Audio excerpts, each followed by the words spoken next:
We are 50 years old today. Welcome to the second annual Gamesoverplastic Award Show, aka the Goppies.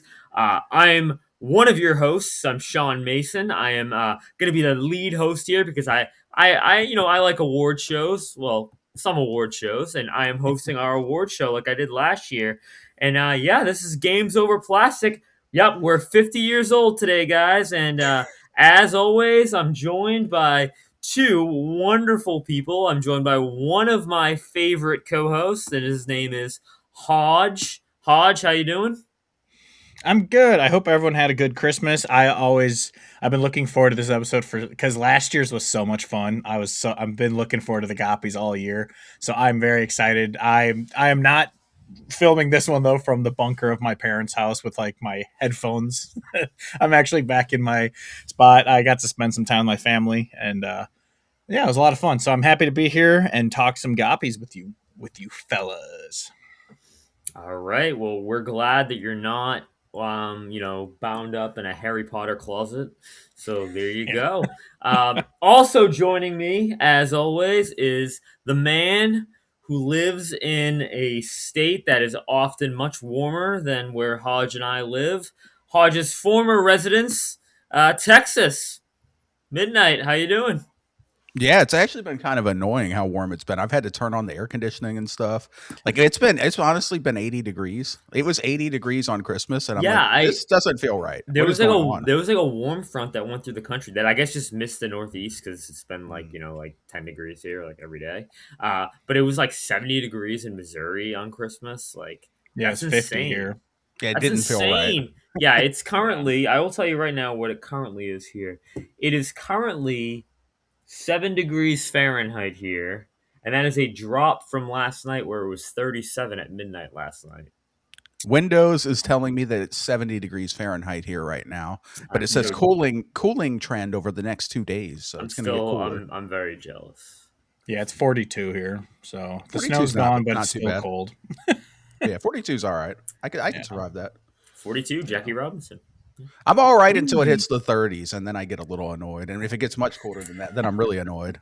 Dude, I don't have that. I don't have that Ohio blood anymore. My blood is thin. 30s in the winter. Yeah. Now I used to go out in shorts. I'd go out in like a hoodie and shorts in like 20-degree weather, no problem. When I was in Ohio all the time, because you just grow accustomed to the cold. But after I've been down here for 7 years, my blood has thinned, so I'm like used to the warm now. I feel like so when it gets colder, I'm like, oh fuck, it's cold. You guys should see Yeah, some of my students. It'll be like 5 degrees out. They'll have a t-shirt and shorts on, and then like it'll be like 70, and they'll have like a big jacket on. It's like, dude, what are you doing? Yeah. I'm doing great though. To answer your question, I'm really happy to be here for the Goppies. My cat is happy. I can't wait. I can't believe we're 50 years old. Episode 50, Sean. I can't believe it. I know, And wild. yeah, I can't wait to go over these awesome games, man. Yeah. All right. Well, for those who don't know, this is Games Over Plastic, a podcast about video games where we talk all things video games. We come to you guys live, not live, but bi-weekly. Every Monday we go live on YouTube, podcast services everywhere. You can like us, leave us a comment, subscribe to us. Really, anything helps. Leave us some feedback. Sometimes we read listener feedback on each episode. So if you have a comment, question, let us know. We have a lot of cool, fun stuff planned coming up. This is always like it's our annual end of the year episode of the Goppies, where we just, do our own award show. We make up the awards. I have some fun names for them. But yeah, that's what we're going to do. We usually do what we're playing, but because it's award season, we're getting right into the award show here. One more thing. If you did not, we had a nice Christmas episode last time. We played some fun Christmas game, and I accurately predicted that I would do better on hard mode than beginner mode, which is really funny. It's actually funny. I talked to my parents about those quotes, and I played them the quote, and I had them guess too. They did much better on beginner mode than I did. Yeah, I did it for my parents too. I think we did 20 total. I can't remember what it was, 18, 19 total. And my mom got 15 of them right. She did. She goes, yeah, but a lot of people don't like Christmas as much as us. I was like, that's fair. so she got most of them. All right. Well, let's get started with the annual Goppies. Here we go. We have 15 Woo! awards here. 15. That's right. Move over, Jeff Keighley. We got 15. That's right. And the order is going to go. Hodge is going to go first, followed by Midnight. Then I'll round it out with my award, and then I will let you know we are going to end with our game of the year for 2025, and I will make a little note with each award. I will say like, oh, this award is restricted to a game that came out in 2025. Some of our awards are not 2025 based, so just letting the listeners know here. So, are we ready to get started? Yeah. All right, here we go. The first award of the second annual Goppies is the SMH, the Shaking My Head Award. This is the I Can't Believe I Spent This Many Hours award. And Hodge, this can be from any year. It doesn't have to be 2025. Hodge, you're up. Yeah, so this one, I don't think it won last year. I could be wrong, but I'm definitely going to be going with Helldivers 2.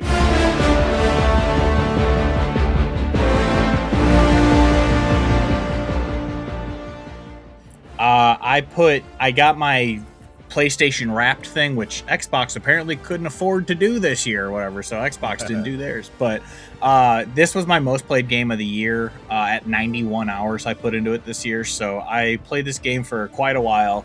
It's still a fun-ass game. I actually just bought, I think I showed you guys, I got a DualSense Edge because I traded in a bunch of stuff at GameStop, so I got it for like $80. And so I'm very excited. I haven't been able to try because I went home, obviously, for Christmas, but so I'm very excited to try Helldivers with that controller because the paddles are going to be a game changer. But yeah, I spent 91 hours in Helldivers, so I can't believe this game is now over a year old, and I still can't believe I'm spending this much time in it. So yeah, Helldivers 2. All right. So for my shaking my head, I actually went with Call of Duty, the newest one, Black Ops 7.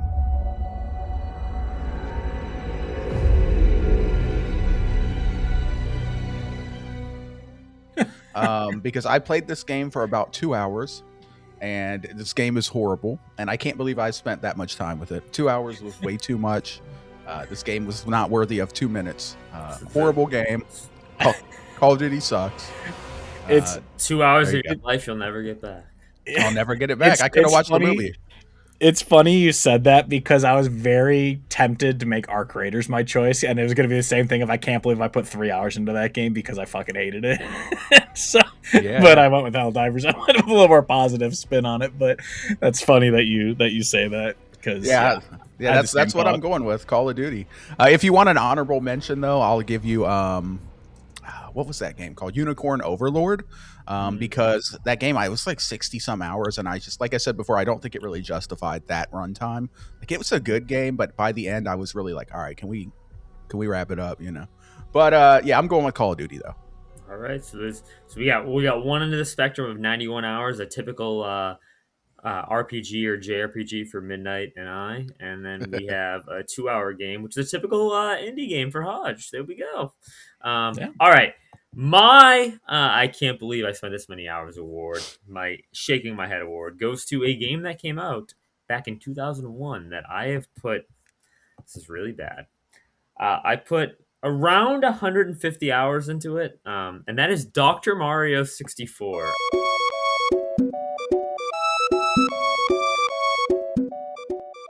And you know what the saddest part is? Those 150 hours, a majority of those have come since like September. A lot of the time, you know, I was kind of in a gaming rut, so I kind of just went back to, you know, what I was comfortable with, and I was playing Dr. Mario 64 a lot, and I love Dr. Mario, I like it more than Tetris, but I put so many hours in this, and when I looked, I'm like, wow, I really can't. And then I come to think of it, I'm like, yeah, you know, I'll play 30 minutes here, 30 minutes there, 40 minutes here, and it just adds up. I love the game. It's awesome. It's the greatest. It's the best version of Dr. Mario. But yeah, Dr. Mario 64. Yeah, we need a new Dr. Mario game, and it should be the Dr. Waluigi. Yeah. Surprised there's not more games from that franchise? Because you think that would be like Mhm. very ubiquitous, they like released Tetris. they released a I think they released a mobile version, but it's not like that good. I know in the year of Luigi in 2013 they released Dr. Luigi on the Wii U. It was like a Wii U downloadable game, and Ooh, that game was pretty fun. nice. All right, our next award. So that was just our shaking my head award. The next award is award I don't think we did last year. This is the Multiplayer Slop Award. This is a multiplayer game you enjoyed. You actually enjoyed playing, so you didn't waste time playing. You actually enjoyed. We are gonna say this is gonna be like a 2025 game, so a game that came out this year. Hodge, you're up. Yeah, so my honorable mention is what I was going to win, but then we did change this one to be 2025. My honorable mention is Walkabout Mini Golf, a VR mini golf game that I played with Meatball, Pweb, John, Seahawk a little bit. Just a bunch of guys we'd get together and play mini putt, and it was a lot of fun. But since we're doing this year, I will say that it was an awesome return to this series, and that is Battlefield 6.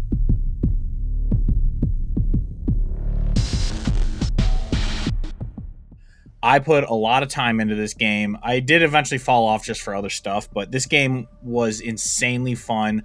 I think it actually beat Call of Duty in sales this year, if I remember right. I think I saw something about that, but I could be wrong. But this game was just so good, especially after Call of Duty's been so bad for so long, that going back to that quote unquote boots on the ground combat and playing like a realistic military shooter, it was a whole lot of fun. I had so much fun with this game.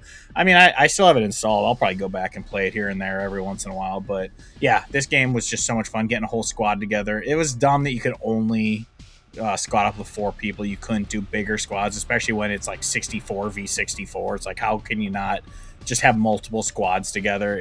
That's the only problem with it. But overall, fantastic shooter, so much fun, and yeah, I'm happy I put as much time into it as I did. It's great. Yeah. I'm glad that a lot of people were really excited about Black Ops 6. Black Ops. A lot of people were really excited about Battlefield 6. Yeah, and from all the reports are that Call of Duty really kind of threw in the towel this year. They kind of released another lackluster product, and EA was like, you know what, we got him. Yeah, Call of Duty sucks. Yeah, I have the same game as you, Hodge. So Battlefield 6 is also my award here. Although I didn't actually play it that much. This year, I hardly played any multiplayer games. It was mostly all, single player, mostly RPGs. You know how I do. So I probably only put in maybe 6 to 10 hours on Battlefield 6 between the beta and the actual launch. But I did mostly enjoy my time. It was a fun game. Played it with our friend DLB that we did the episode with, and our other friend Killshot, Nick. Yeah, so we had fun. I played a little bit. I played once, I think, with the Spank Bank too. We got in there and we had a fun little time. So yeah, it was good. It was a pretty good, fun game. I'm not that huge of a Battlefield guy usually. Like, I don't get into those giant modes that have like the vehicles and stuff. And I feel like sometimes the modes go on too long. Like, I don't want to play like a 45-minute match. But it's definitely a very solid game. I did have fun. It is my most enjoyed multiplayer game this year, definitely. Far superior than Call of Duty. If I have to choose one, I'm going to play Battlefield every time this year for sure. Sean, what about you? And on that note, we do need to promote. Midnight did do a Call of Duty ranking episode, so he's really telling us how bad Call of Duty is, but he did rank the Call of Duty games. Just putting that out there. And Midnight, I'm surprised. We did that. We did rank them. I'm surprised you didn't put Mario Kart down. We're getting trashed by me in Mario Kart. Oh my God, I actually forgot about Mario Kart for some reason. I'm still going to go with Battlefield 6, but Mario Kart, honorable mention. We did have fun. Yeah. And Sean did trash me. He's good at Mario Kart. Not that good. All right. So for me, I only played really 2 multiplayer games all year in 2025. One of those was Mario Kart, but that is not my winner. And my winner is a game I'm currently still playing, and that is Kirby Air Ride.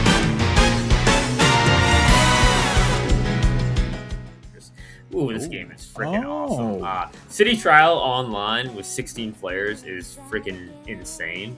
It is so good, and every time I play it, I love it. I discover something new. Last night, I finally got I was playing last night. I got the Hydra board, so I got all 3 parts, and I'm like riding the Hydra.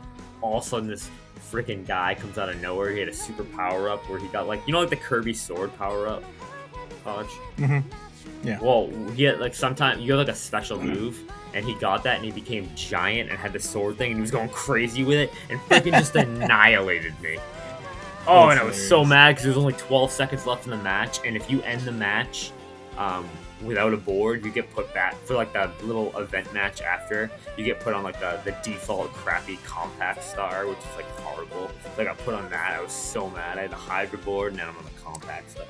Oh, I was so mad. But yeah, Kirby Air Rider, super fun game. I freaking love it. It is so much fun. Yeah, I have one honorable mention that we didn't talk about because I couldn't remember if Sean played or not, or if he was going to choose it. But that is Split Fiction, which is also technically a multiplayer game, and I really loved that game as well. But when I was thinking about games I enjoyed, I put way more time into Battlefield 6 than Split Fiction is obviously a story based game. So, but that was definitely another one that I wanted to shout out for multiplayer because it was fantastic. But yeah. All right, those are some great games, guys. Battlefield and Kirby Air Riders, very very close games, very very similar. Yeah, very similar. And we're already moving on to award number 3. This one, a brand new award, and this is the Good For You Award. This is a game you can't wait for people to stop talking about. Like, you guys are like, come on, freaking shut up already. Stop talking about it. We get it.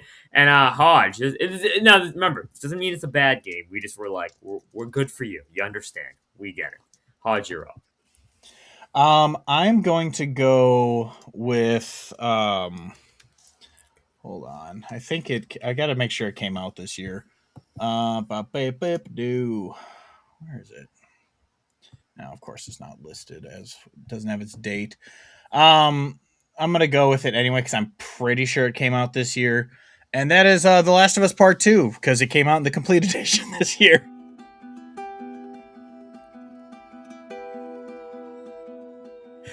People are still not shutting up about this stupid game.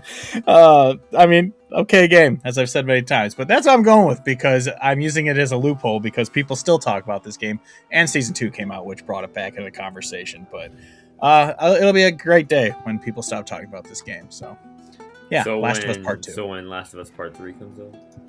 Yeah. Yeah. All right.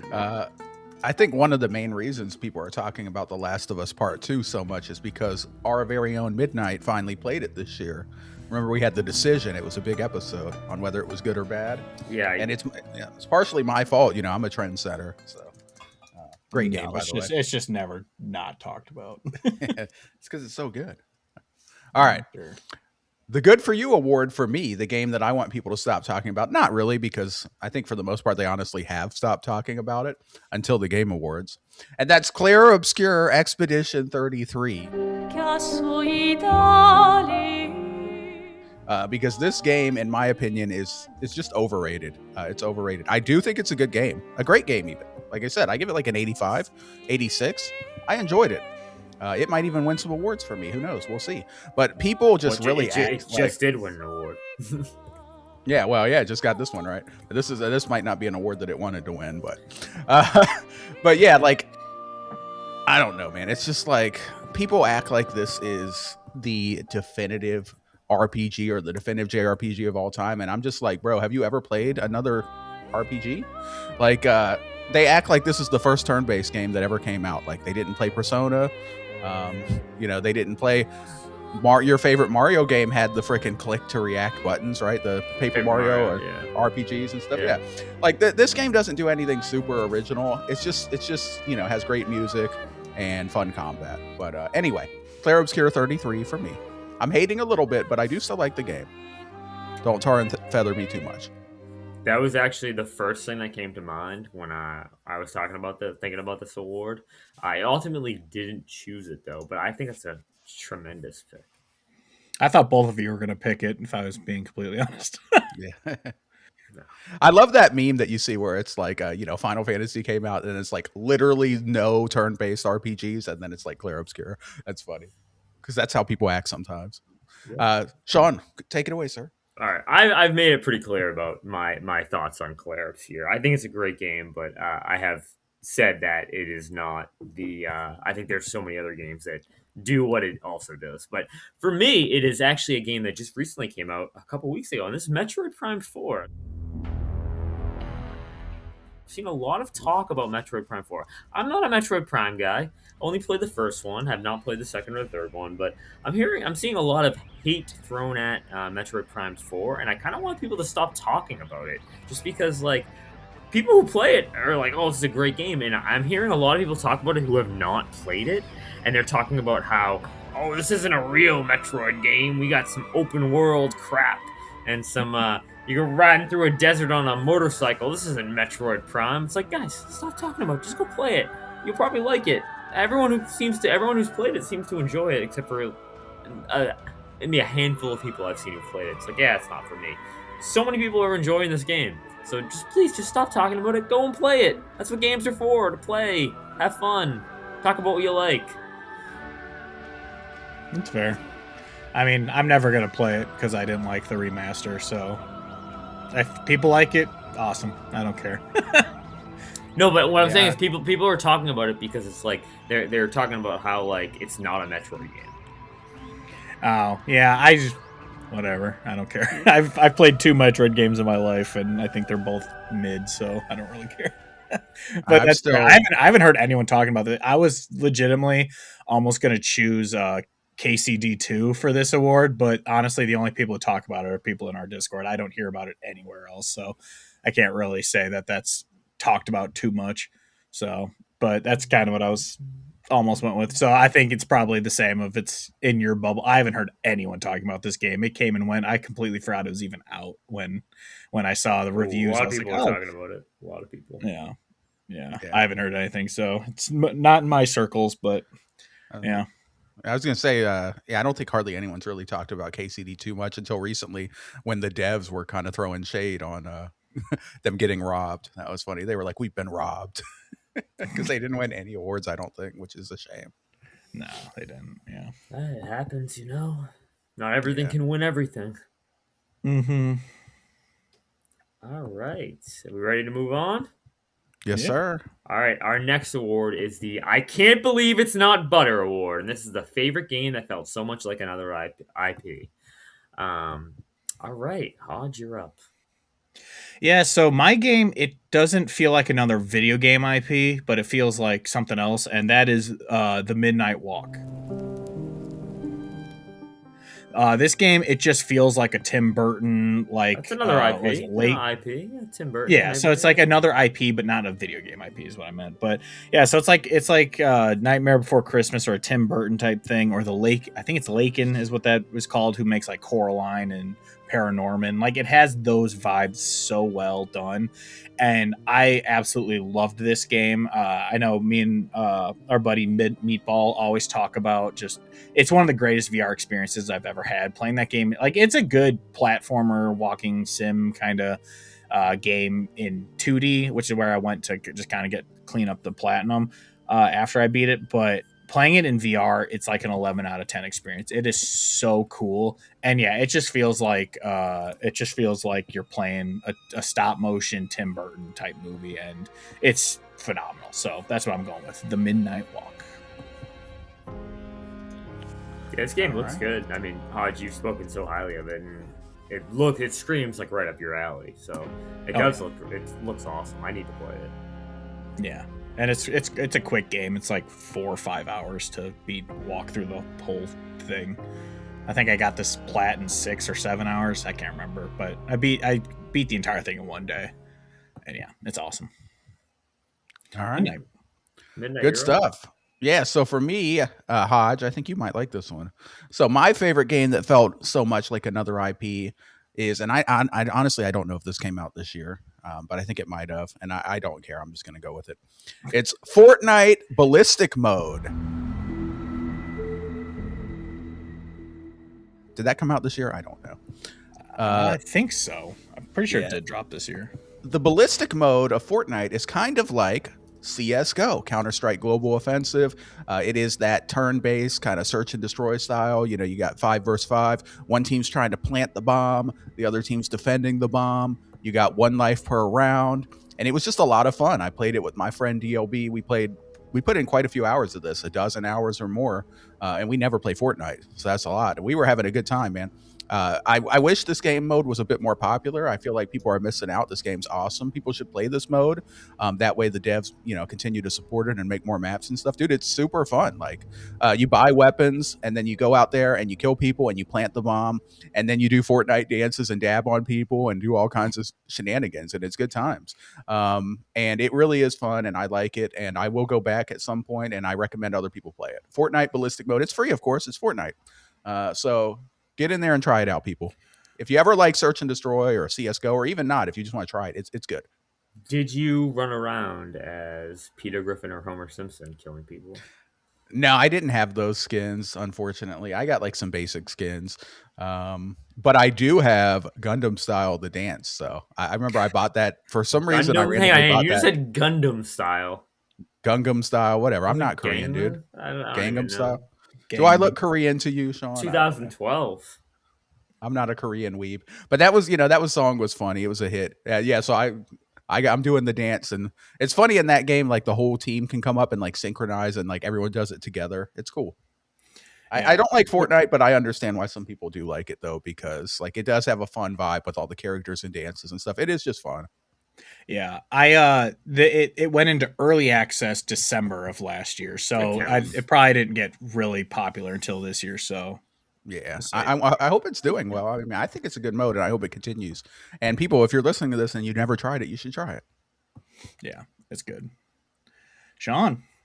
All right. Well, the game that I can't believe it's not butter is Claire Obscure Expedition 33. This felt so much like, I could say it could feel like Persona. It could also feel like a Final Fantasy game, one of those more modern Final Fantasy games. Just from the menu system, like we talked about the turn-based combat. Now, again, it's not doing anything revolutionary, something we haven't seen before, but that's what makes it feels so much like another IP, and it's crazy to me that this was like their first game that they created, and you could definitely see the inspiration of Final Fantasy X, Final Fantasy VII, some of the later Final Fantasy games, definitely Persona, and it really felt like that, and I think that is why it might have resonated with me so much, because I'm not big into like French stuff often, so yeah, it really worked out. I liked it, and it introduced a whole new group of people to turn-based combat. And now they can go back and play some of the older games, or they can continue to think that turn-based combat was invented back in April. That's right. Crazy that it took video games like basically 40 years to come up with like this turn-based stuff. It's wild. Yeah. Well, yeah. I remember you had like Dragon Quest, right, in like the 80s, and then for like 40 years, everyone just forgot that turn-based combat was a thing until Claire Obscure brought it back. Yeah, someone was at a yard sale. They found the old Dragon Quest 1 back. It was called Dragon Warrior, and they're like, "Whoa, we should bring this back." Yeah, so shout out to them for bringing it back. Yeah, crazy.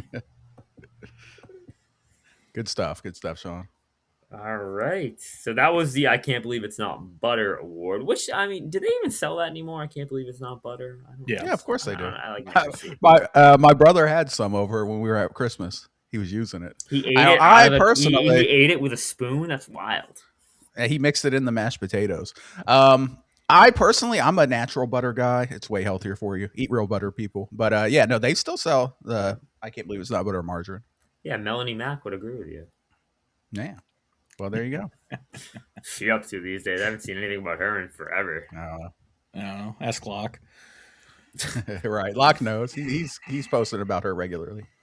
All right. Yeah. Well, that's going to bring us to our next award, and this is the Elvis, the video game song of the year. So a song from a 2025 game that really just stuck with you. So, Hodge, you cannot pick the entire Claire Obscure soundtrack. It's got to be a song. Yeah. Darn. All right. My video game song of the year. Comes from a game that I loved this year, of course, and that is from Death Stranding 2, actually. It is Wood Kids Any Kind of Love choir version.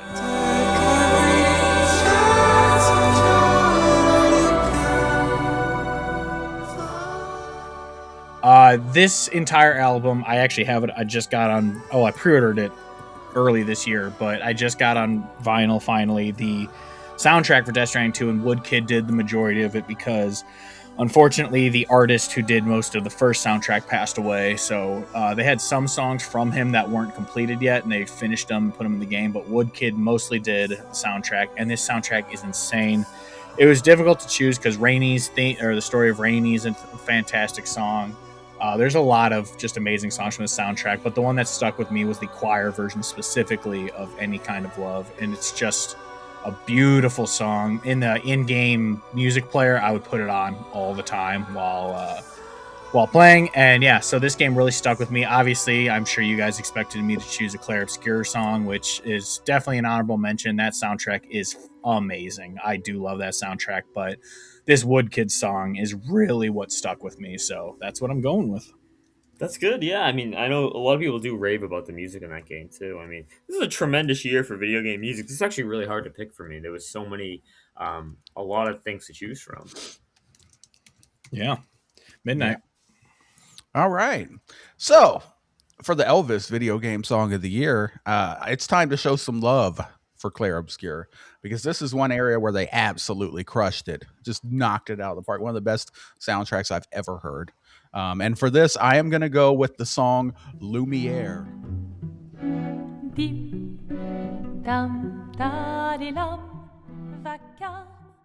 From Claire Obscure Expedition 33. And this song is awesome. This is the one that's like, actually, I'm not even gonna try to sing. It would be horrible. It'll be in the video. Don't worry. I'm gonna try to sing mine. Don't worry. Yeah, but let's see. So for Lumiere, it starts out with like dee da dum dee da ba boom. That one. I don't know, but it's just an amazing, beautiful song. I absolutely love it. I have the choir version up here right now. It's so good. Hodge, stop laughing at me. No, I'm laughing because you're describing it, even though I'm gonna put it in the episode. They're gonna put it in the episode. Okay. I have two words for you. I have 2 words for you. Tone deaf. Yes. I think that's one word. Pretty sure tone deaf is it one is. word. But I'm quoting Simon Cowell from the American Idol PS2 game. Anyway, that is my pick. Claire Obscure Expedition 33. Lumiere. Yeah. Amazing song. Amazing soundtrack. Yeah. All right. Before I do that, Hodge, you ever play that American Idol PS2 game? No. You don't remember the microphone for PS2 that came with like SingStar? My buddy had a karaoke game for PS2, but it wasn't an American Idol. We had the American Idol game, and if you were bad, yeah, it was the Simon let you know. Yeah, Simon would let you know. All right, moving on though to my song of the year. It comes from one of my beloved video game franchises of all time. It comes from Trails, but not from Trails in the Sky, because remember back in February we got Trails Through Daybreak 2, which was a brand new entry in the Trail series for America. It came out in 2023 in Japan, but we're getting to the point now where they're releasing day and date, which is fantastic. Which a lot of people didn't like, I heard. Daybreak 2. It's something that a lot of people didn't like it. It's just they think it's a lot weaker than the most recent entries. I liked it. Not my favorite. Again, I think it is weaker than some of the more recent entries. But this song is called "Style When You Stick to It."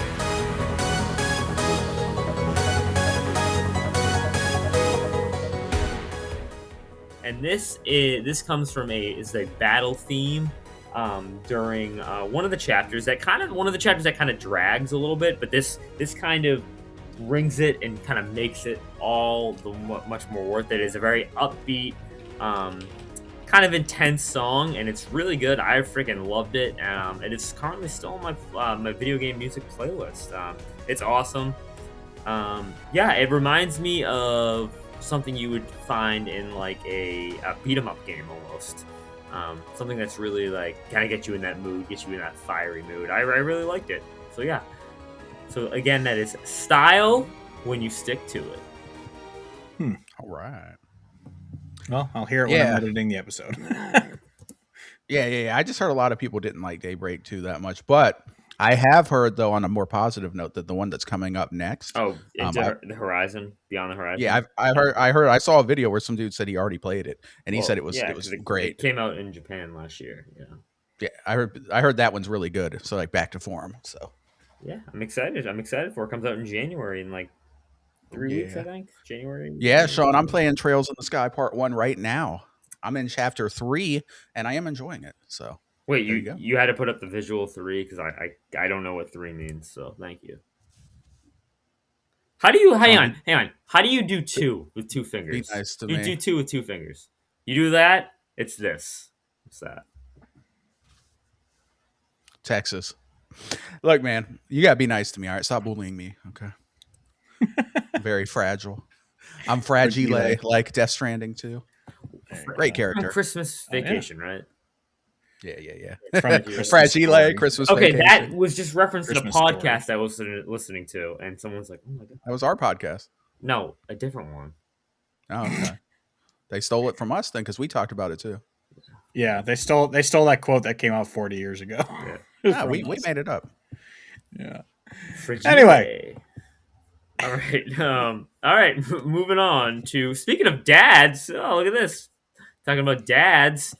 This is the Dad Award, and this is the proudest video game moment of the year for you. It doesn't have to be from a 2025 game. This can be from any moment you're proud of from video games. So we're gonna bring it to Hodge because Hodge reminds me of a dad. So, Dad, you're up, Dad. He looks like a dad. I always joke that some women I always date women with daddy issues, and I'm pretty sure it's because I look like a dad. Oh, you just But said anyway. daddy. Oh, I hate that. I hate that. Oh, that's what I only use it in dad, and then when saying daddy. I know. issues, I can't stand that. Like I have. Oh my god. When I hear a student say daddy, I'm like, dude, guys, you're like, You're in just high school, dude. You're almost adults. What's wrong with you? You can say daddy in elementary school. You can't. No, say that in you high school. can't. Once you hit age 5, you're done. Hard cut off. You're definitely done in high school, though, for sure. You're big done. Yeah. Anyway, my proudest moment, it's not from a game specifically. It is I think we kind of did this last year too. It's not really game specific, but my proudest moment was holding off from buying a PS5 or a PS5 Pro until I had a trade-in and got it for cheap, because I think I got mine for $250 or something like that. And it was before it raised in price. I sold my Series S because I don't use it anymore. I only play my Series X. And I bought that thing for $300. I sold it to GameStop for $275. The fact that I basically spent $25 to own that thing was awesome. And so yeah, I sold that and I got my PS5 Pro, and that system has been awesome. And so my proudest moment was because when they announced it, I'm like, I'm not spending that much money on it. Though I would have bought the 30th, which I tried, and our friends got it and scalped them instead, ruining my chances of getting one. But that was the only time I would have spent full price for one. So I waited and I got it for literally like $200 or something, because I also had trade-in money and stuff. So yeah, that's my proudest moment. Getting a PS5 Pro for cheap because I waited. So you basically rented a Series S. Pretty much, yeah. Yeah, I love that. It's like a blockbuster transaction right there. Hell yeah. All right, I like All that. right. Yeah, it's good.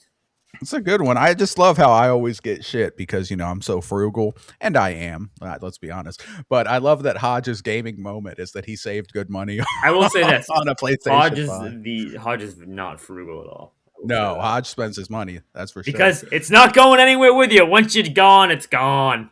So life insurance is a scam. Yeah, but it's like my VR2 and PS5 Pro. Life insurance isn't a scam. It's for your relatives. It's a scam. The only thing I got full price of in terms of like system, I bought the Portal, even though I said it wasn't worth the money. But when I got it, streaming had been added, so I think the Portal is worth its price now. But I just thought PS5 Pro and the PSVR 2 weren't worth their prices, so I waited till they got cheaper, and I stood by my morals for that one, or my whatever for that. But yeah, I don't know. I'm happy I got them, but I'm happy I also got them cheaper because I didn't think they were worth the price. Because I think the Pro, isn't it like $700 now or some shit like that? Yeah, like not worth that. $750, I think. Well, $7, yeah. It's an awesome system, not worth that much. It's a great system, but I got to be Yeah. honest. I don't know if I've noticed a difference between it and the base PS5 at all, other than that it has more storage, which is nice. But it's great. It's That nice. is, I mean, I have noticed because if a game does have the PS5 Pro enhancement thing, you can usually play it with ray tracing at 60, and that looks fantastic. But Yeah. I'm sure some games aren't really utilizing it, so some probably don't play any different. But when they do use it, it looks great. All right. But yeah. So my proudest moment, right? The dad is what we're doing. This is for you, Sean. Okay. This is for you, but don't make fun of me too much because I know you're more hardcore than me. You're a Chad, you're a Giga Chad, and you're better than me. But my gaming moment, because I'm not as much of a Chad as you, was beating Octopath Traveler 2 and beating the final boss. You didn't even beat the final. I just said to be nice to me. And but you didn't actually beat it. You didn't beat the super secret boss. Okay, did I got the credits and I got the achievements that says you finished the game. So I would disagree. I did beat the game. I just didn't beat the optional boss that was I tried him. He kicked my ass. He beat the shit out of me. Yeah, you don't have to beat side content to beat a game. Well, to get the actual ending, you have to. So, I did you rolling really credits is beating the game. I don't know, Jim. Whatever. Jim? I beat the game. I beat the final boss, which was pretty tough in my opinion. Proud of you. It was pretty tough in my opinion because it actually required me to like stop and go out and farm for like 15 hours and do a bunch of stuff to get stronger. My team wasn't strong enough. And then I had to go back and then I finally beat his ass. And it was a great feeling. And it was a great game. Octopath Traveler 2 is one of the best JRPGs that I've ever played. I mean, I don't have an extensive experience. I've only played like a handful or a dozen at most. But it's a phenomenal game. Everyone should play Octopath Traveler 2. And I actually want to play Octopath Traveler 0 at some point. Sean, have you played that? I don't know. I will talk about it later. Oh, okay. But yeah, so I did try, Sean, like I said, Giga Chad Sean, he beat the optional boss. I tried the optional boss and he destroyed me so thoroughly that I instantly was like, nope, can't do it. Like he wiped my team in like 1 or 2 turns, like instantly. And I was just like, yeah, this ain't it. I mean, the optional boss was the first time in the game where I actually died more than once on a boss. It was tough. It is a tough boss. It takes a lot of strategy, whereas compared to some of the other bosses, it's like no strategy. You kind of just go in there and you kind of do what you want. But I am proud of you. You played Octopath Traveler 2, one of the greatest games of all time, and you liked it, which I was really happy about. Loved it. Yeah, I was really happy. Didn't just like it, loved it. It's a great game. I mean, it takes everything the first game does and just takes it to the nth degree. Phenomenal. I'm really happy you played it, though, and I am glad you played it. It's in my top 20 games of all time, Sean. Actually, I here. loved it, and to echo what you said, like the entire game was kind of a cakewalk. Like I just beat every boss pretty effortlessly, like without dying. And then when I got to the final boss, of the main story ish, that was when I realized, like, oh shit, I'm not ready. Like I lost a couple times, and I was like, all right, I better go farm, better go prepare. All right, that was mine. All right, yeah. That's a great one. All right, for me, the proudest video game moment of the year for me, my dad is ready. Goes back to Dr. Mario. So usually when you're playing the arcade mode of Dr. Mario, it's kind of like the just like you do a level and you go to the next one. You get to level 20 and you get like the ending cutscene, but you can keep going. Most people, it's really tough. But I played for so much that I got to I would just do like a save state, and then if I was done playing, I would just close the game, and then I would just reboot up the save state. But if I lost, I would go back to level 1. I hit 99 hours, 99 minutes on it, and the clock just like didn't. 99 minutes, 99 minutes, 99 seconds, and the clock didn't reset. And then I got to level 99, and once you beat level 99, you stay at 99, and you just keep going. I currently still have this save file, and that's the one I randomly play. I max out the high score. It's at like 999 million, 9999. And yeah, I got there in Dr. Mario, and I never thought I would because I used to think level 20 was really difficult, and then now I'm here. From Midnight's favorite rapper, started from the bottom, now we're here. Shout out to Drake. Rapping on Degrassi. You're muted. Oh, damn. Yes, I was going to say shout out to Drake. And where the fuck is Iceman, Drake? You guys probably wouldn't know. He teased that he was going to have a big summer album called Iceman, and it's still not fucking out. Newsflash: it's about to be New Year's. It's not summer anymore. Drake's too Anyway, busy. sorry. He's too busy getting shot by Rick on Degrassi and getting in a wheelchair. I guess I've never seen Oh, I Degrassi. used to watch. No, it all the Iceman time. is too busy dominating the NFC North right now. Oh, Iceman's a boss in Mega Man. Yeah. Oh, Well, I can't wait for that album, that Drake album. We're gonna be back. there you go. Great We pick, never though. left. All right, very good. That's our dad, and now we're on to the mom. Now, moms don't play video games, so The mom. we know that. Come on, guys. The game that made you the best sandwich. Whoa! Nice. All right. Next up, we have kind of goes along with being proud, but you don't have. Maybe you weren't proud of it. Maybe you're like, "Wow, it's my favorite one I got, but I'm not proud of it." And that is the trophy. And this is your favorite trophy / achievement you got. I have mine ready to go, but Hodge, you're up. Yeah, mine isn't from a Doesn't have 2025 to be. game. Doesn't have to be. Yeah, but it is the fact that I went back, played Hogwarts Legacy, and got that platinum. I loved this game. I loved it so much, and I was very happy to. Because some games, when I earn the plat, I'm like, I'm just kind of doing it to do it. But this one, knowing that you had to go back and replay the opening 4 times, I was like, oh my god, that's going to be a drag. But I had so much fun with it, and knowing that. So basically, to get the plat, you have to reach a certain point in each house, but it's like the same game, obviously. But each house, you get to that point in a different way, and it's really cool how you do it. I don't want to spoil anything, but it's different every time depending on your house, and so it was actually a lot of fun doing that to finish it off. But yeah, the game it was just a blast. I loved every moment of that game. And so, yeah, getting the platinum in Hogwarts Legacy, that is my proudest trophy of the year. Nice. To echo that theme, my proudest moment is also a platinum. And that was, I think, my only platinum this year. I'm not sure, but I think so. And that was when I became the director of the FBC, Hodge.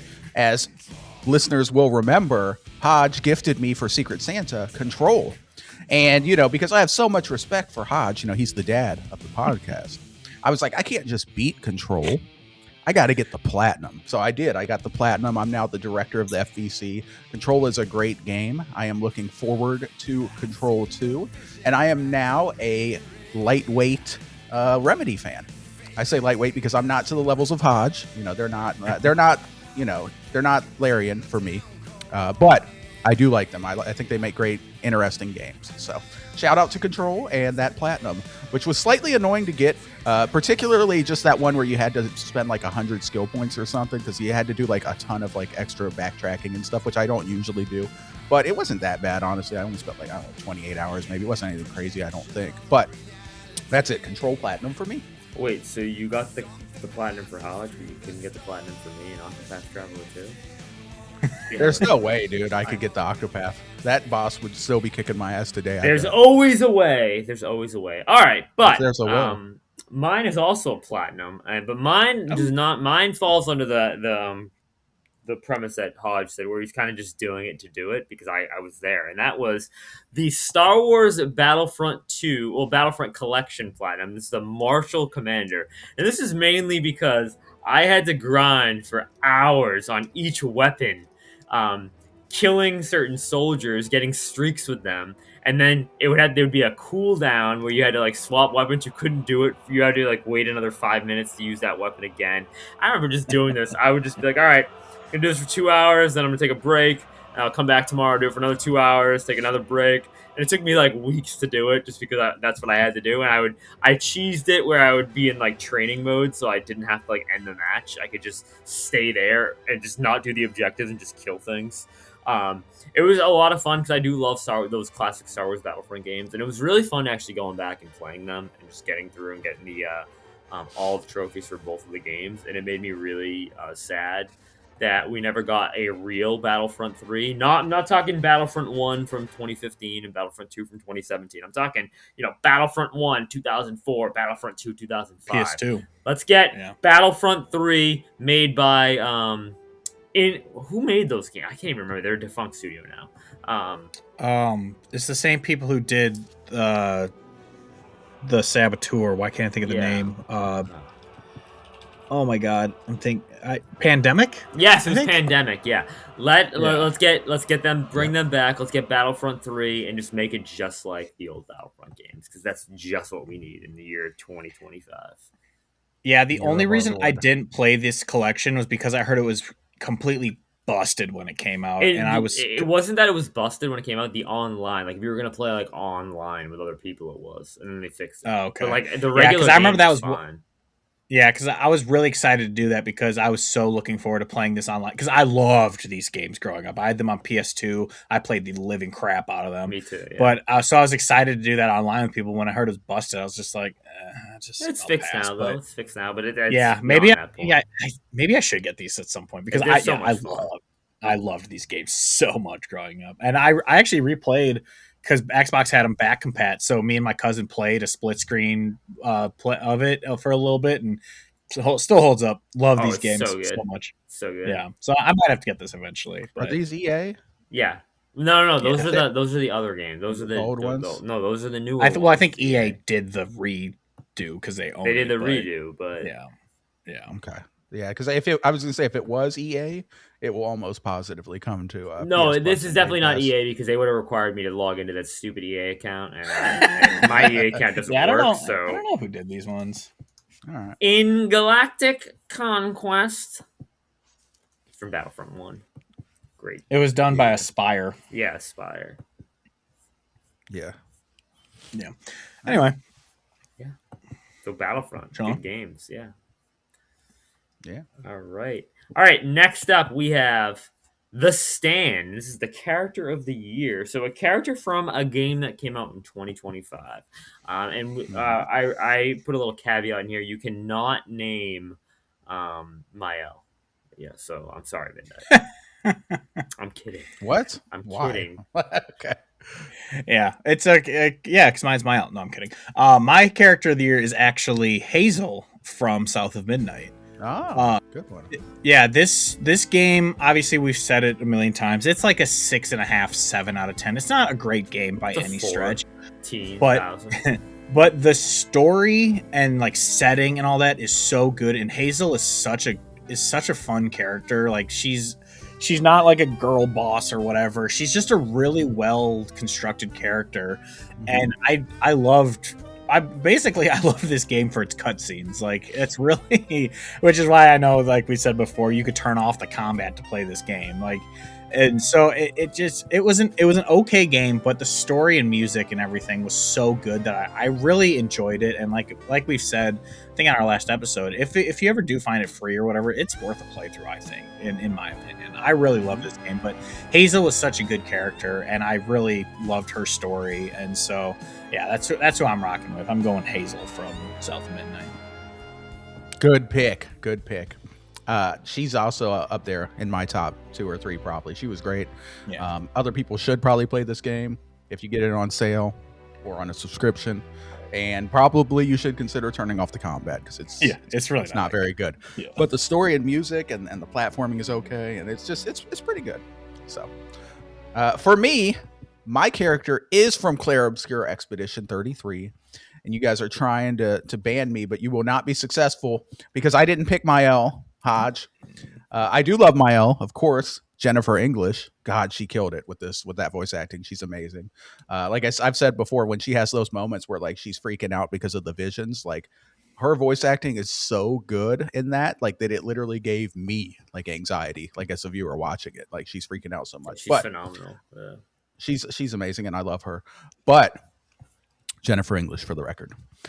My character is actually Verso. Verso, voiced by Ben Starr.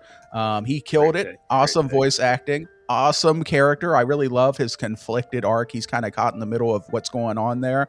And ultimately he decides to, well, I don't want to spoil much, but he decides to kind of protect his little sister kind of deal. And it's just a great character. It's awesome. He killed it. He did a great job with his voice acting range and emotion too.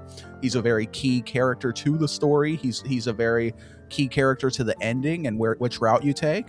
And I thought Verso was awesome. I love Ben Starr. I think he's a great voice actor. He's one of my favorite voice actors after Jennifer English. Jennifer English is number one. But yeah, Verso from Claire Obscure Expedition 33 was my pick. Great pick.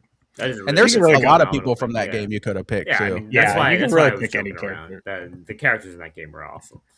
My backup behind Hazel, like my honorable mention, was actually Sael. I loved her. She was such a great. Yeah, she's great too. Underrated. Yeah. Yeah. But yeah, Sean. All right, mine comes from Trails Through Daybreak 2, and that is Walter Cron, also known as the Direwolf, aka Enforcer Number 8. This guy is freaking awesome. He's associated with Ouroboros, who's usually one of the factions that you like fight with, and in Trails Through Daybreak 2, you actually get to use him in your main party, and he becomes like a main, not a main staple, but he is usable in your party. He is freaking awesome. He is like the definition of just like tough guy and like knows what he's doing. And he's kind of just a definitive, just like awesome badass. He's freaking so cool. He just fights with his fists too. Like everyone's using these weapons, and he's just fighting with his fists. He's great. He has these powers, and he's part of Ouroboros, so like they're super powerful like organization. And he's always trying to like, he's like kind of like always like one step ahead of everyone. He's freaking awesome. I love him. Performance is great. Yeah, he's great. He's very sarcastic too, which is like phenomenal because I love sarcasm. As hopefully everyone can kind of pick that up. Very sarcastic person.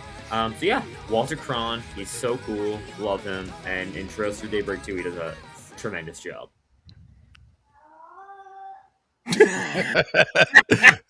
Exactly. Good stuff. Good stuff, Sean. Speaking of Trails, funny side tangent, but I'm playing, Trails in the Sky first chapter, and I'm in this town, and it's funny, there's this character, Professor Epstein, and I was like, that's interesting. Anyways, that's funny. Continue, sir. Yeah, Professor Epstein, the Epstein files, they're coming out. I think some of our characters might be in them, like, could happen. Anyway, let's move on. Moving on, yeah. All right. Next up on our award list, we're up to award number 9. This is the oh my god! This is Surprise of the Year award. The OMG, the oh my god! So here we go. Surprise of the Year. This could be a good surprise, a whoa surprise, a wow, this is a terrible surprise. This could be really anything. So Hodge, take it away. So my surprise came this year, but it was about a game that did come out this year. That's good. You good with that? Yeah, whatever. I guess that's fine. Because my surprise of the year was me finding out that I don't like Resident Evil 4. Resident Evil. Because, as I've said before, back in 2020 is actually when I know it came out in 2019, but 2020 is when I played Resident Evil 2, and I had no experience in Resident Evil, and I fell so far in love with that game that I was like, oh, I'm going to love Resident Evil. Like, this is going to be like the series that I'm now addicted to. And I played 7 next, and I really loved 7. And then I went back to 3 when that came out, and I was like, this one's okay. And then I played 8, and I was like, this is pretty good. And then I'm like, all right, time to get to the GOAT, because this was spoopy season this year. I'm like, let's get RE4. It's remade, so it's even going to play better. And I got through it, and I'm just like, I just don't like how action heavy this game is. I really don't like, and you have like these swarms of people coming after you, but you only have 2 clips in your gun, and it takes 4 or 5 shots per person. I'm like, this isn't fun. Like, what is going, like, I liked in RE2, you didn't have much ammo, but there's only 2 freaking zombies that walked around. And Cat agrees. He doesn't like RE4 either. And I'm like, I was so in love with RE2 and 7 that I was just like expecting 4 being the pinnacle of the series, according to everyone, to be amazing. But it was just a letdown for me. I wasn't a fan. I might go back and beat it one day just to, I don't know, give it another chance. Because there's those games where you give it that second chance and you end up falling in love with it. So maybe, but as of right now, it was a big surprise to me that I just didn't like it. And maybe one day, but for now, not a big fan. So my OMG is OMG. I don't like RE4. So All right. There you go. I've never played it, so I got nothing to say on that. That's crazy Sean, did because you want to say anything about it that? was crazy because my award was that the OMG was that Hodge liked RE4. This is crazy. No, I'm kidding. No, understandable. Not for everyone, but I'm glad you gave it a shot. All right, Midnight, you are up. All right. My OMG, and this is an award, like you said, that you can take in many different directions. And the direction that I decided to take it with was my surprise of the year was Avowed and how much hate it got, despite being a good game, in my opinion. No, it is a good game. All right. This game is extremely overhated, and I don't understand it. Like, there needs to be an investigation as to why people are making it their job when it came out to hate on this game. I saw videos like, oh, look at this, you can't interact with this section of the environment. Oh, look at this isn't Skyrim. Like, well, it's not made by Bethesda Game Studios, you fucking retard. Like, obviously it's not Skyrim. Sorry, I know you don't like that word, Sean, but Avowed was a great game, and it was a good game in my opinion. I give it like an 82 on the Midnight Critic scale. I think this game had a really good story. It starts off slow, so people probably got turned off because, it's a little slow. It's a dream scourge. It's an enemy that you can't necessarily see. You have to dig into it to figure out what's going on. But there were good characters. The companions weren't all the best, but the actual like story characters were quite good. Like the chick that runs like the Inquisition or whatever, she's kind of like a villain. I thought she was pretty awesome. And actually there is a way where you can, like, if you play your cards exactly right, you could be evil and kind of side with her, which was cool. But I thought this was a good game, man. It had a great choice and consequence. It had very fun combat. It had great graphics. The story actually was good. It just starts all slow. And the only real complaint that I had with this was that some of the companions were boring. And my cat agrees. He hates, he hates how overhated this game is. So Avowed is mine. All right. Okay. Not too bad. I think I think a lot of people it came out right around KCD2 as well, so I think that kind of hurt it. Yeah, that's true. KCD2 is a landmark title. Yeah.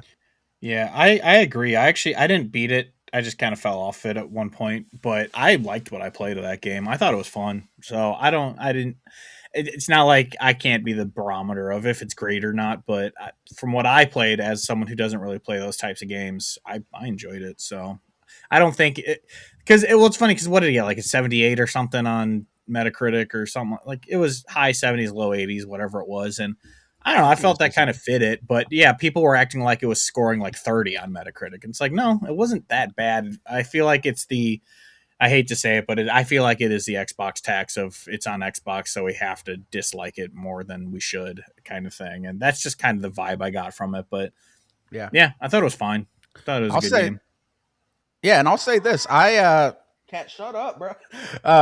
I'll say this. I beat the Outer Worlds 2 recently, which is also from Obsidian. It was a pretty good game, but Avowed is better. I like Avowed better than Outer Worlds 2. The Outer Worlds 2 is for sure. Avowed is a better game for me. I liked it more. So, anyways, Sean, you're wrong, sir. Good day. No, good kidding. Day. No, understandable. All right, so for my Oh My God award, and it is, I'm just going to put it at this because I'm not going to spoil anything. It is just the ending of DK Bananza. That is all. For those who have played it, you know what I'm talking about.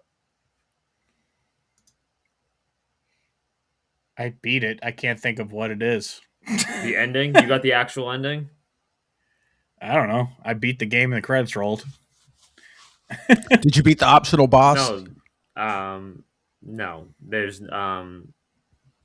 did you actually figured out what happened? Like, you got, that was a huge surprise. Like, no one knew that was coming. I don't remember. I was kind of ready for the game to be over by the time I got to the end of it, so I don't really know. I don't remember. If I'm being honest. Damn. Oh, the ending of DK Bananza blew a lot of people's minds. That's all. You should know. You know what, Midnight? Mute your. Put your hair. I'm gonna put a spoiler hat on, and I will say it for the audience. So I'm gonna do a spoiler hat here. The ending is when you get to New Donk City. That was freaking insane. No one saw that coming. Oh, yeah. It didn't mean anything to me. I don't care. All right, spoiler hat is now off. Hodge doing his impression of me. He's like, "Oh, I don't remember." That's a classic Midnight not remembering. When he said it, I remember, but it's I don't. whatever. And the actual main villain, that was a huge shock. That's a huge shock. Oh, I didn't expect that because it came out of nowhere, but I also don't really care about DK, so it didn't mean anything to me. Well, you, Like, oh, sir, there he can is. leave. All right, bye. Bye. All right, there Anyway. we go. Here we go. All right. No. Okay. For our next award, very similar to the OMG, but this is a little different. This is like a moment that you were like, "What just happened?" or your jaw was just dropping. This is the Whoa Award. Whoa. Um, Whoa. Hodge, what moment left your jaw dropped and you were like, "Wow." I honestly couldn't pick one. It's all from the same game, but I couldn't pick one. It's literally just the end of every act of Clair Obscur. Just every time we got to the end of some chapter, it was a moment that was just like, wait, what? No way they just did that. I mean, I guess if I really had to pick one, I'd go at the end of Act 1 of Clair Obscur.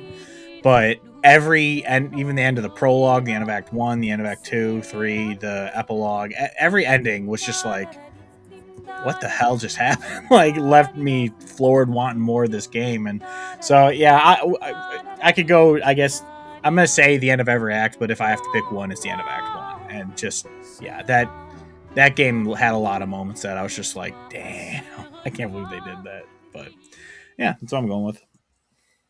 Okay. Good stuff. Good stuff. I decided to go with Kingdom Come Deliverance 2. Several moments, actually. Specifically, one that I'll kind of focus on because saying several moments is too generic. Some of the huge castle battles in this game, like they put you in like castle defense battles. One in particular, it's like a full-on siege, and it takes place over multiple days. And you're getting up, and you're like preparing for the siege, and then you're getting up, and then you have to fight them off, and then you're getting up, and then you fight them off again, and then you get up, and then you have to like stop a plot, and then you're getting up, and then people are starving and eating shoes, and you're trying to find food because you were under siege for so long, and then you're getting up and you fight them off again, and it's just like it's a really long, but it doesn't feel like draining or annoying or anything. Like, it's just an awesome epic event. Kingdom Come Deliverance 2 did things that I haven't experienced in virtually any other game, like how they put you in like this medieval world and make you feel like you're there and make it feel like, you know, you're really contributing, like, oh, we have to stop them from getting up these ladders, and, you know, we got to defend this castle or we're all gonna die. And like, awesome game. And yeah, so I'm gonna say Kingdom Comes Deliverance 2, really tons of moments, but specifically some of the big castle battles were awesome. Awesome. Yeah, no, that's a great. Yeah, I know. Kingdom Come Deliverance 2 did blow me away. I couldn't believe how everything just matters. Every little thing you do just matters in that game. But yeah, that's a great pick. It was in consideration for me. I'm gonna go err on the side with Hodge here. It's basically Expedition 33. It's kind of like the big story twist that you kind of find out near the end of Act 2. That kind of just was like, what I like did not believe what was going on there. That it blew me away. I was at a loss for words, and I still am like that. I can't believe that they did that. Like, that is so weird because it was hidden so well. That's a big thing about these moments. A lot of times you can kind of like, especially in video games, you can kind of like, oh, this is what's gonna happen. But then when you get one of those moments where it's like, whoa, it's like, what? Yeah, like happened? BioShock. I mean, BioShock and BioShock Infinite had those moments. Dude, is Judas ever coming out? No. Man. BioShock, such great games. Everyone should go play BioShock right now. Stop this podcast, turn it off, go play BioShock. Judas is cursed. He turned on Jesus, you know? True. Turned on Jesus. And that was uncool. Turned on Jesus, you know? There you go. Yeah. All right. Foul on the play. Flag on the play. All right. Speaking of flags on the play, for award number 11, we got the 28-3 award. Shout out to all you Falcons fans. The biggest letdown of the year. Your biggest letdown. 28-3. Still can't believe it. Unbelievable. We almost called this the double doink, but Sean didn't want to hurt. Oh, it's the double doink. Well, Matt Ryan can't believe it either. Still cursed. Yeah. That game, it won me $300, so I couldn't be too upset. But anyway, my biggest letdown of this year was FBC Firebreak. As you guys know, and anyone listening knows, Remedy is my favorite studio. It's not even close. I love every game they make. So when they came out with FBC Firebreak, I actually thought it looked pretty fun. But I remember saying during the reveal, this looks like a game that's going to be very fun for me for about 2 weeks, and then I'm going to move on. And it didn't even make it to 2 weeks. I played it for maybe 3 nights with some people. We saw almost everything the game had to show. It wasn't a bad game by any stretch, but it didn't catch me at all. It was just fine. It had some, Remedy weird humor in it that was pretty good, but yeah, it was very, I don't know. It's crazy that because it takes place in the world of Control, you would think it wouldn't be bland, but somehow it managed to be a bland game. And I'm like, it was just such a letdown from coming from a studio that I love so much. It really sucked that this game came out, was very mid, and just kind of died. I know they're trying to keep it alive. They're trying to add content to make it popular again, but it's a losing battle, if I'm being like, it's very rare for a live service game to be revived. Like No Man's Sky did it. That's about it. Like it's really hard to come back from a dud launch, so it sucks. But yeah, that game's pretty much dead, and yeah, it's a bummer. I was looking forward to it. I knew it wouldn't be like amazing and take up my life, but I thought it would be better than what we got. So that is my biggest letdown of the year, FBC Firebreak. Yeah, that was just a game that nobody asked for and nobody wanted. And unlike No Man's Sky is not a game that relies on a thriving community. It's mostly single player. Like you rarely even see other players. So FBC Firebreak to be revived relies on a thriving community because you have to matchmake with other players. So everybody has to come back at the same time. And yeah, that's not what we want Remedy for. We don't want Remedy for it to do like a generic shooter. We want awesome narrative, atmospheric games. Good stuff. I didn't play it, but good stuff. For me, my biggest letdown of the year was the ending of Clair Obscur Expedition 33 because it was so bad. Both endings were trash. Both endings didn't make a lot of sense. I mean, they make sense, but in the context of like what these characters have been fighting for all this time and what their personality and what their wants would be, neither of these ending choices really make any sense. None of these endings have any shred of happiness. And there was a third ending which was very obvious that they could have went with, and they did not. So for me personally, I know this, everybody can have their own opinion, and that's fine. I know there are people who thought the endings were good somehow, and that's fine. But for me, mid whack endings, which brings the game down. Still like an 85 for me. Great game. Good to great game, but nah. Those endings, nope. Sean? You're welcome to your opinion. Yeah, thank you. The biggest letdown of the year for me was Avowed. No, I'm kidding. Not Avowed. How dare you? I was thinking about it. It was definitely in consideration. But for me, it is the poor adaptation of The Last of Us Season 2. I think it started off strong and then it progressively just got worse and worse. And I think you could definitely see the episodes that Neil Druckmann, who's the creator of The Last of Us, had his hands in. Those were some of the more stronger. The goat. Those were some of the more stronger episodes and then the episodes that were not really in his hands didn't really do great. And now watching Fallout, I'm just like, wow, this is like, it makes it look even worse because Fallout is so good. So yeah, that was the biggest letdown for me because I really like The Last of Us Part 2. I actually prefer it over The Last of Us Part 1. So seeing Season 2 just kind of being like, oh god, not good. Yeah, Fallout is really good. Fallout's just a fun time, I still haven't seen episode 2 of season 2. I gotta watch that later, but I tried to watch it last night, and I don't know if Prime was having an issue, but it said the episode is unavailable. I'm like, what the hell? So I'll try tonight. No idea. Weird. Well, I know Prime was working because my parents texted me last night and said they are renting a movie on Prime and that they're going to see it come out of my account. So I said, okay, no biggie, because I have the Prime account.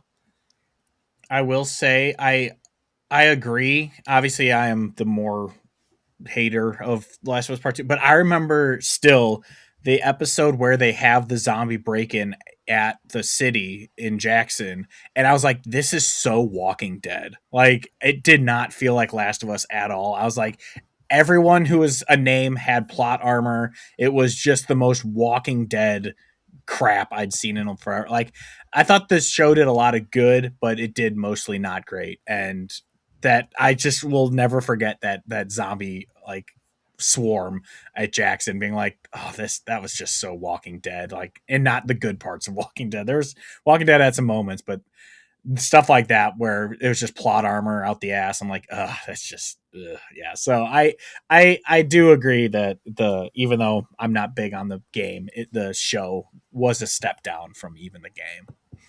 But yeah. Yeah, I am kind of looking forward to season 3 though, and I might be one of the only people. No, I'm, that's I'm looking forward to season season 3 when we'll see it in 2028. Yeah, I don't. Yeah, because I am Team Abby after playing the game, and because the actress who plays Abby is kind of hot. I am looking forward to season 3. Let's see it, man. Let's do it.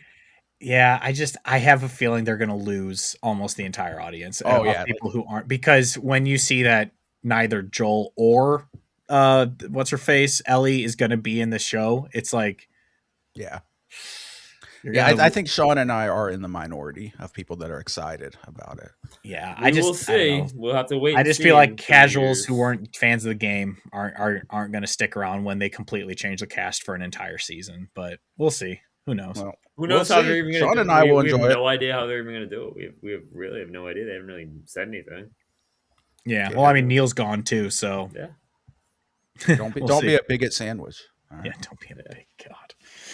All right. Anyway, So, yeah. So Falcons, you blew a 28-3 lead. So there you go.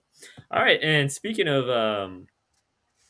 comebacks, there is always the next year award. I'm sorry. I have to say the 28-3, right? So I remember watching the Super Bowl, the 28-3. This was the moment, Sean, when I finally stopped hating, because I was a Tom Brady hater. Yeah. Of course I hate, he's a Michigan guy. I'm a hater. Dude's too perfect. He looks too good. He's winning everything. He's got a supermodel wife. Like, fuck this dude, right? But when he came back from 28-3, I finally had to stop hating and just admit it. I'm like, this dude's the GOAT. He's the GOAT. Like, I couldn't argue anymore. I'm like, this dude is amazing. I remember So, watching it in college with a bunch of Packer fans, and they were so mad because they're such Aaron Rodgers guys. They were so mad. They were like the entire first 3 quarters. Oh, Rodgers, he's so much better than Brady. Like, yeah, okay, yeah, how about now? yeah. Go sit down. Yeah. Hey, you should be liking Rodgers. Pittsburgh Steelers. Yeah, Rodgers is fine. I don't have a oh problem my with god. Rodgers. I have a problem with the Steelers. Wow. The Steelers suck. We need to get rid of Tomlin. But please continue. All right. So speaking of comebacks, there is always next year award. This is the game from 2025 you missed, but are planning on playing in 2026. Hodge, Dustborn. Oh. It's already been bought. jeez. This was a little tough for me for 2 reasons. Because I played every big game from this year that I wanted to. So there wasn't any huge ones that really went by me. And so I looked at my list. I'm just like, I don't know, this is tough. But I think I'm going to go with Blueprints. I didn't play this game, but it is an indie first-person puzzle game, which is right up my alley. And so I have a feeling I'll love this game. And it was, really well-renowned. Everyone loved it, apparently. So I feel like I will like this game.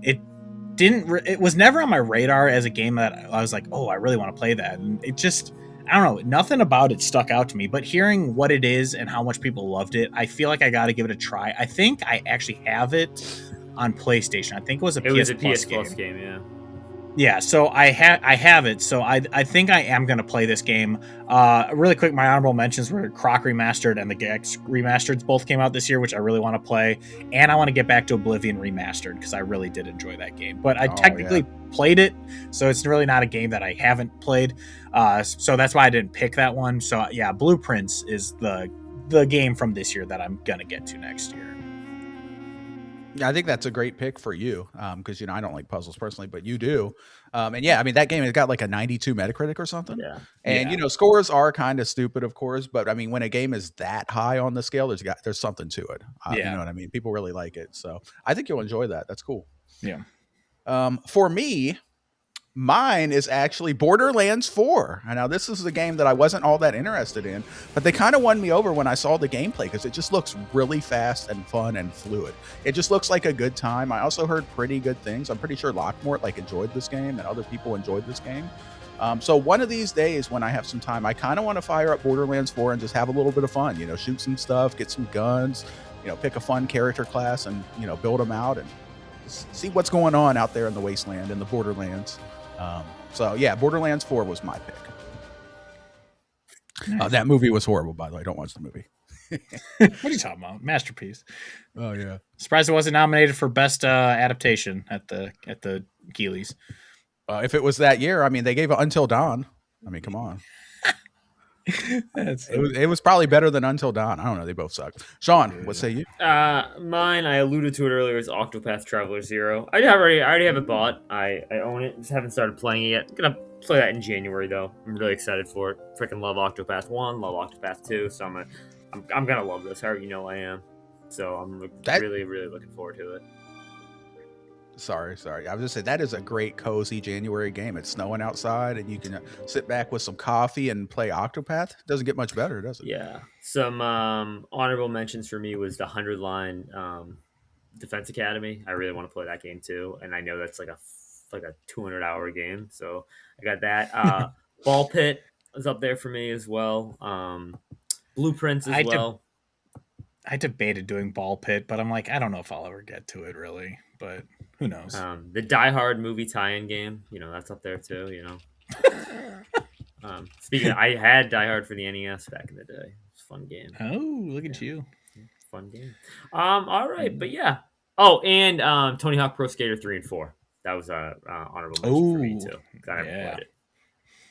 Yeah, I gotta play that too. All right. Next up, the Is It Friday Yet award, your most anticipated 2026 release. The game that you're like, 2026 is here. I cannot wait. Just pump it into my veins. Give me that heroin. Let's go. Hodge? Yeah, this is obvious. Everyone who knows me knows. It's Control Resonant. I cannot wait for this game. I gushed about it on our episode of the reactions, and yeah, I was losing my mind when this got revealed. I actually just started replaying Control on my Portal while I was home because the streaming on Portal is awesome. I played a bunch of games while I was home. I played a bunch of Vampire Survivors. I platinumed 1 or 2 games while I was home. It's an absolute blast playing on the Portal, but I'm going to play it on my TV now that I'm back in my apartment. But yeah, Control, I'm loving it. I love that game. I'm happy it'll be kind of a here and there game. I'm not going to completely binge it because I've already beaten it twice.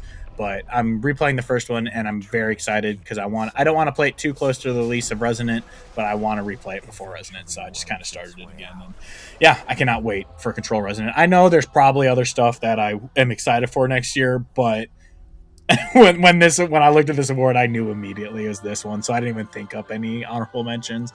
I'm sure there's plenty, but yeah, Control Resonant is the game I am so excited for next year.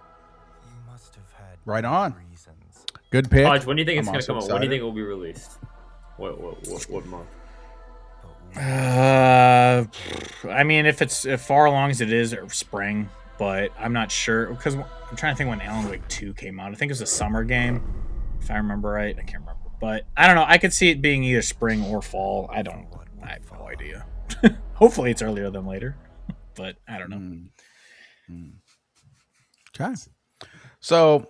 Is It Friday Yet for me? My most anticipated game is not GTA 6, although that's an honorable mention. Another honorable mention that I'll give you is Clockwork Revolution from In Exile. That game looks awesome. Looks like RPG Bioshock, like super RPG Bioshock. Looks cool. Or I should probably say, but my actual pick for this award is The Expanse. Osiris, what is it? Osiris Reborn, The Expanse from Owlcat Games. This is a game that's coming out next year. Owlcat Games is a CRPG developer, most known for their, was it Rogue Trader? Yeah, Warhammer Rogue Trader game that came out was very well received, and they have several others too. But this one kind of looks like more like third-person action-y if you've seen it, kind of almost more like Mass Effect-y. But yeah, very good looking game. I am very excited about this. So The Expanse, Osiris Reborn. I like The Expanse. I watched the shows on Amazon and stuff. I think it's a good show. It's interesting, and I'm looking forward to this one. See what they do. Yeah, I've never read or seen The Expanse, so I don't really know anything about this, but Do you like sci-fi? it's Space fine. stuff? Yeah, I don't know. If you do, check it out maybe. Yeah, isn't it on Prime or something, this show? Yeah, it's on Prime. Yeah, I don't know. Sean? All right, I think mine's pretty obvious. It is GTA 6. Been waiting for this game since 2013. Been waiting for this game for Sunday night. Yeah, been waiting for this forever. I'm really excited for GTA 6. I cannot freaking wait. It's gonna hit. I know it is. I know I said that last year and the year before that, but I'm confident this year. I'm very, very confident it's gonna hit this year. Super pumped. So many good games going on next year though. Like I said, the new Trails Beyond the Horizons coming out. Yeah, so GTA 6, can't wait. The Halo campaign remake or whatever, campaign of all, whatever they're calling it, is coming out. I can't wait for that too. Just so much goodness. Seven Deadly Sins Origins. So yeah, but GTA 6 is gonna be awesome. I'm gonna be lost in that world, and I'm gonna quit my job and become a full-time GTA streamer. It's gonna be great. Hey, I'll tune in. Yeah, exactly. I'm gonna role play as Florida Man. Nice. Yeah. Star Wars Galactic Racer is another one that I'm excited for. Honorable mention, but yeah. Yeah, but GTA 6. All right. Moving up. We have 2 awards left. Number 14, the classic, the game of the year. That didn't release in 2025. So your favorite game that you played for the first time in 2025 that did not come out in 2025. Hodge, you're up. Yeah, mine is no surprise. I've already talked about it this episode, and I've talked about it a million times before that, and that is Hogwarts Legacy.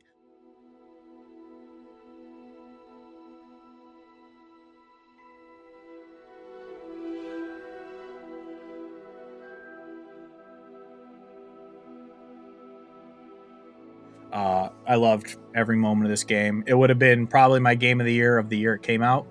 I'd have to really go back and look at what else came out that year, but I think that was actually 2023. I think Alan Wake came out that year, so 2022. I wouldn't have put it as my game, 2022. but 2022. Yeah. Okay, yeah, I don't know. It might have been, but anyway, it's my favorite of the year that I played of this year that didn't come out this year, and like I said, I loved getting the plat. I loved everything, just exploring that castle. It in like full scale. It was so fun. I love this game. The plot was probably the weakest part of it, but it was still good.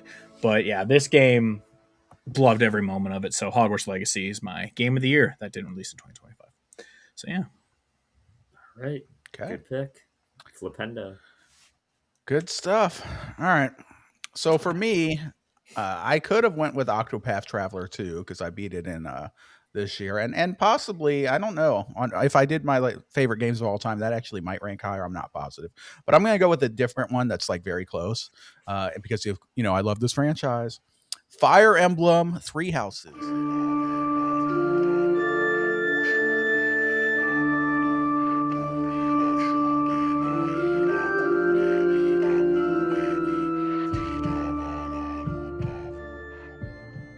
That I'm going to go with because this game was awesome.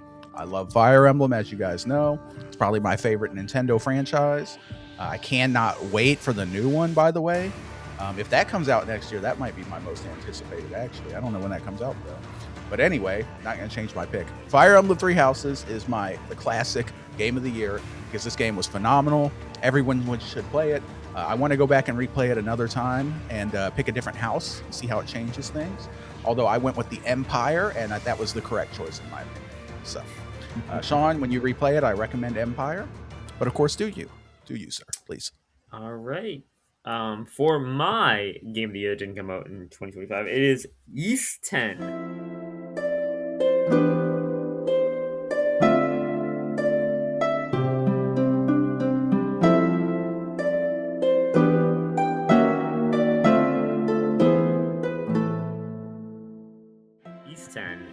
in October of 2024, but I didn't get to it till January of 2025, and it blew me away. I couldn't believe it. It's my favorite Yeast game.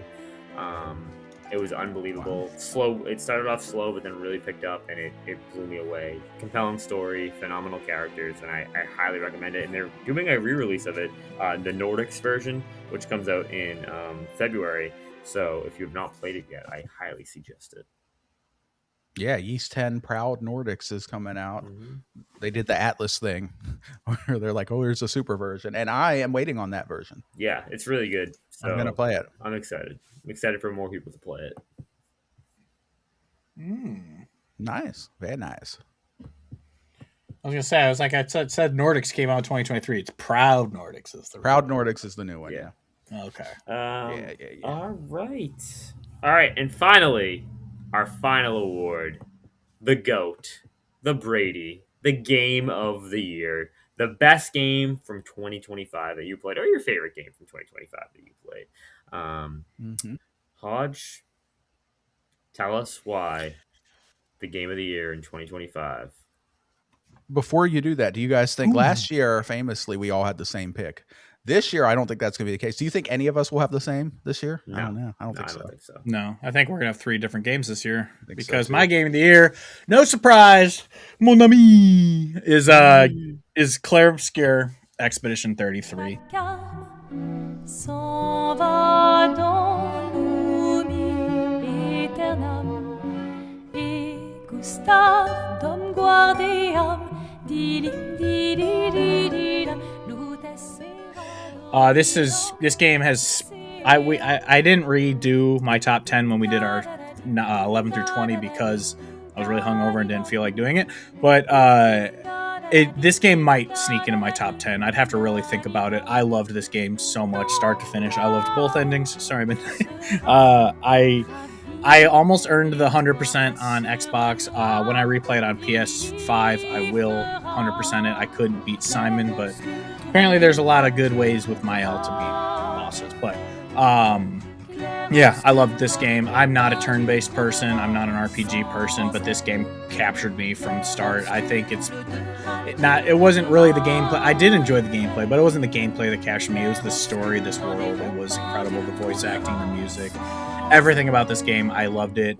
I don't think it should have swept every single award at the Game Awards, but just because, like, even if it objectively or subjectively is the best in each of those categories, I think other games did a lot of stuff well that could have beaten it. Like game direction could have been DS2. Other stuff, it could have lost plenty of awards and still been my game of the year. But yeah, I loved this game so much. It was really tough because DS2 was great, Yote was great, but this game, in another year, those games would have won, but this game just captured me, and I loved every moment of this game. So it is my game here, Claire Obscure Expedition 33, and I'm excited to see what they do next. All right, right on. Good pick. Yeah, so this was a great year. There was a lot of great games. Yeah. Of course, Death Stranding 2 came out, and I absolutely loved it. Ghost of Yote came out, and I absolutely loved that game. You guys know how much I love Ghost, and what a phenomenal game it was. Ghost of Yote is like a 93 on Midnight Critic. I love that game. Amazing. But Kingdom Come Deliverance 2.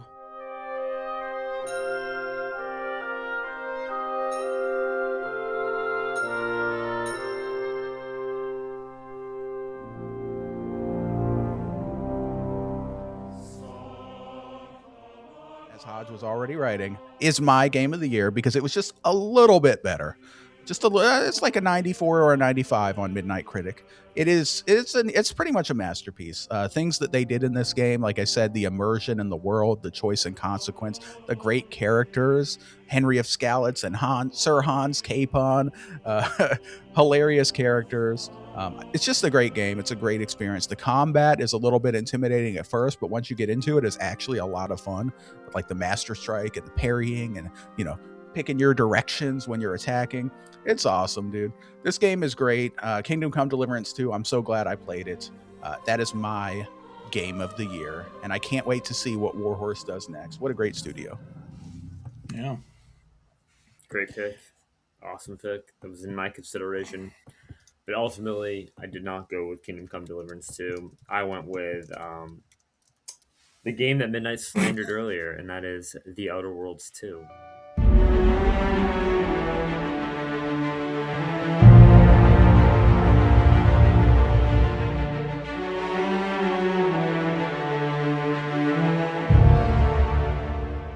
This is my game of the year. I thought The Outer Worlds 2 was phenomenal. Outer Worlds 1, one of my favorite games of all time. I think Outer Worlds 2 is better. I think it takes everything it does and takes it to the nth degree. I think the writing is phenomenal. It's a return to form for Obsidian with their hilarious writing and their awesome, just overall world building. I loved it. Insane, crazy, cool super side quests. Awesome story. Really great characters. Companions are really cool. It's phenomenal. If you like, Bethesda style games or Obsidian style games, The Outer Worlds 2 is right up your alley, and it's a phenomenal game. And Outer Worlds 2, my game of the year. So many good games though. I mean, shout out to all those, my 2 Trails games that came out this year. Silk Song came out this year. Expedition 33, Kingdom Come Deliverance 2, Discounty. So Nintendo Switch games. Welcome Tour. Yep, Welcome Tour. Yeah. Even Rune Factory. I know Midnight you didn't like DK it. Bonanza. Yeah, DK Bonanza. Yeah. I thought that might have been your pick. No. Definitely not my pick. No. Okay. But so many good games that came out this year. Yeah. I really did consider actual Rune Factory, Guardians of Azuma. I know you didn't like it, Midnight, but I really did consider it. I mean, the main thing that turned me off was the voice acting, honestly. Like, I don't know. I picture myself as the main character, and when I hear a voice that's so not me, I'll just leave it at that. Yeah, if you picture yourself as the main character, you should just go play Legend of Zelda. Well, yeah, I should play that Legend of Zelda, shouldn't I? I have Breath of the Wild now on my Switch too. I'm gonna get to it. Yes, so good. So wait, yeah, everyone loves that game. Say that again. What game do you have? Breath of the Wild. I thought you said Breath of the Wild 2. I'm like, what? No, I said Breath of the Wild on my Switch too. Oh, okay. I thought you said Breath of the Wild. I was like, wait, what? No. Yeah, I got that super early. It's not That's out. Crazy. Probably never will be out. Came out in Japan like 5 years ago. I'll get Tears of the Kingdom as well at some point. I want to play those, but time is a thing.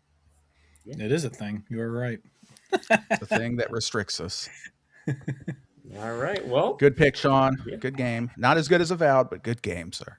Yeah, agree to disagree. All right. Well, and another shout out to Split Fiction. Again, that game was so good. It should have won a couple game awards. Like, it didn't win anything, and that game was phenomenal. Like, it shouldn't have won Game of the Year, but it was so good. It was such a fun co-op game, and yeah, I love that game. So this was a good year. This was a phenomenal. We've had some good gaming years. There were other great games that we didn't even mention. Let's give the Weebs some love. How about what was that 1 and 2 HD remaster that I played? Suikoden. Suikoden. Well, there's Dragon Quest Suikoden as well. Yeah. Suikoden was great. Dragon Quest, I'm sure, was great. Those remasters. Yeah. So great year for games. Yeah. Most definitely. All right. That was our awards show. We had our 15 awards here. Let us know in the comments, some of your award winners, or if you have some awards that you'd like us to see talk about. I had a lot of fun this year. It's a great year. The last, second half of the year for me, not even second half, just kind of like the last fourth of the year, kind of wasn't the best for me. I didn't really get as much gaming that I wanted to do just because I was kind of distracted with things and kind of just fell into a rut. That is going to change in 2026, and you will find that out on our special DLC episode next week, our gaming resolutions, where we're talking about some gaming resolutions and gaming goals we have for the year of 2026. So, but yeah, I hope you guys had fun with this episode. Hodge, final thoughts on it? No, like I said, I love doing these Goppies. Like, as you guys know, every time I think of an episode, it's always let's rank something or let's do something like that. So I love doing this stuff and hearing what everyone else's choices. Obviously, I have my choices for every award, but hearing what else other people say about it, even if I don't agree with, Claire Obscura being overrated and all that kind of whatever. But like, it's fun to hear other people's opinions. And I was actually very shocked that not because it's a bad game, but I was shocked that Outer Worlds 2 was your game of the year because I just haven't heard Me anything too. really about this game. I have heard though that it's better than the first one, and it's just kind of fallen to the wayside, and it shouldn't because apparently it isn't. It is a phenomenal game, and I actually do want to play it eventually. I played the first one, I loved it. I didn't finish it for some reason, but I loved it, and so I want to get to 2. I'm probably not going to replay the first before I do it, but I do want to get to 2 eventually. So I guess that could have been my game always next year, but yeah, I do want to play that eventually, and I will hopefully. But yeah, I just love doing these copies. I can't wait for what we got planned for next year, and it's going to be a lot of fun. So yeah, midnight. Yeah, midnight. Sure. Yeah. So my final thoughts here are, this was a lot of fun. Sean, as always, thank you for hosting and really coming up with this award show last year. And it's always great. This is the most wonderful time of the year, not just because of the holidays, not just because of Christmas and New Year's and all that fun stuff. But really with our podcast, I really love how we end the year with like a lot of really fun episodes. We got Christmas and then we got the Goppies. And then I'm really looking forward to our first 2 episodes of next year, which are our gaming resolutions, like you mentioned. And then we have our fantasy draft, which is going to be I love the fantasy draft. We're also going to reveal who won the last one. So I'm just excited for what's coming up, and yeah, a lot of fun. Yeah, awesome. Yeah, but that was it. Yeah, that was our Goppies. It's our last episode of 2025. So I hope you all, for those who have listened and enjoyed us for the year, I hope you all enjoyed us, and I hope you continue to listen to us in 2026. Have a wonderful, safe New Year's. Hope you had a happy holiday. Yeah, but yeah, we're just gonna take it out from there. So yeah, bye guys. Bye. Bye. That's it. That's our show, guys. You know what? You've made it this far into the show, and I'm sorry to admit that you have wasted an hour and 39 minutes that you will never get back of your life because you listened to 3 people talk about awards for video games. But you know what? If you like that, that's more power to you. So good night, good luck. Surely you can't be serious. I am serious. Don't call me Shirley.